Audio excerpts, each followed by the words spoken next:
هنروح لنادي الزمالك وحداد 3 أيام في الزمالك على رحيل الكابتن يكن حسين. الحقيقة كل تعزينا للكابتن هشام يكن على رحيل الكابتن العظيم الكابتن يكن حسين، نجم نادي الزمالك، نجم منتخب مصر.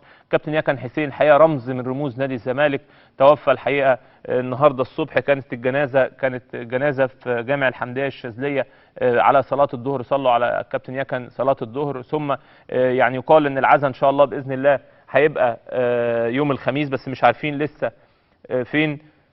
زي ما احنا شايفين الكابتن هشام يكن اهو، هيبقى بنبلغه كل تعزينا. كان موجود هناك سياده الوزير العمري فاروق، اللواء صبري سراج، استاذ الكابتن ابراهيم يوسف، كابتن رؤوف جاسر، كل بقى النجوم القدامى، كابتن محمود سعد، كابتن محمد ابو رجيله، كابتن اسماعيل يوسف، كابتن ايمن يونس، كابتن عزمي مجاهد، الكابتن مجدي السيد، كابتن خالد رفعت مدير التسويق بالنادي، وغاب الكابتن ممدوح عباس الحقيقه لان هو خارج مصر زي ما احنا شايفين.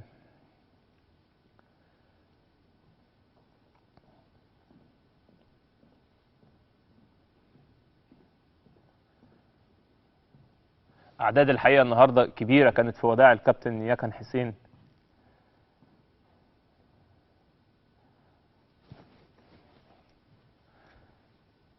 الحقيقه يعني هو دي برضو سمه الناس العظماء او اللعيبه الكبيره، زي ما انتم شايفين الاعداد بتيجي الناس من كل حته تشيع الجثمان وتودع.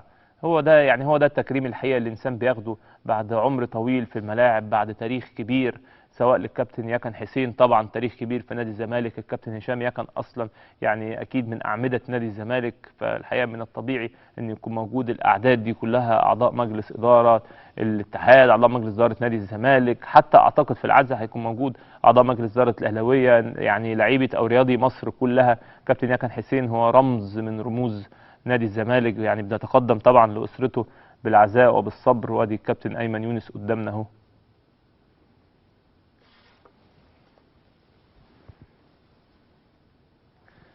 الحقيقه دائما وابدا مجموعه اللاعبين يعني بيتميزوا ان هم دايما في الاحزان تلاقي كل الناس ملفوفه ومتكاتفه يعني جنب بعض. يعني بنأكد تاني تعزينا للكابتن هشام يكن. هنروح في تقرير عن الكابتن يكن حسين ونرجع لكم تاني.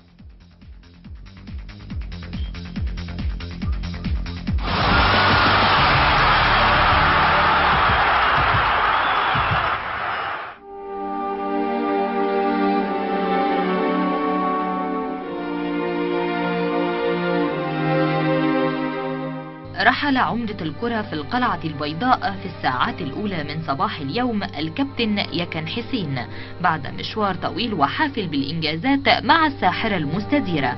وفقد نجوم الكرة في الزمالك أحد عناصر الخبرة والتاريخ وإحدى علامات الانتماء في النادي، وكابتن ونجم أقدم الأجيال الكروية في الوقت الحالي، والذي يضم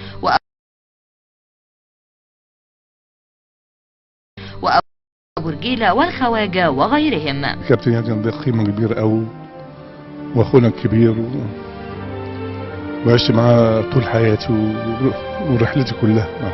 راجل مثل مصر، كابتن العسكري وفي نادي الزمالك، راجل له بصمة في الكرة المصرية، بني آدم عزيز وغالي، بني آدم ما بيعرفش أبدا يزعل. ربنا يرحمه ويعوض عليه وولاده وأهله، وإنا لله إليه راجعون.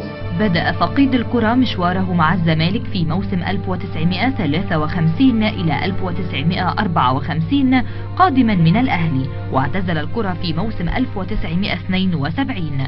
وما بين انتقاله واعتزاله حقق الكثير من الألقاب والبطولات مع القافلة البيضاء، منها بطولة الدوري الممتاز 3 مرات في أعوام 60 و64 و1965، وشارك في دورتي روما عام 1960 وطوكيو عام 1964، ونجح في الحفاظ على مكانه الثابت والأساسي في صفوف المنتخب المصري في الفترة من 1953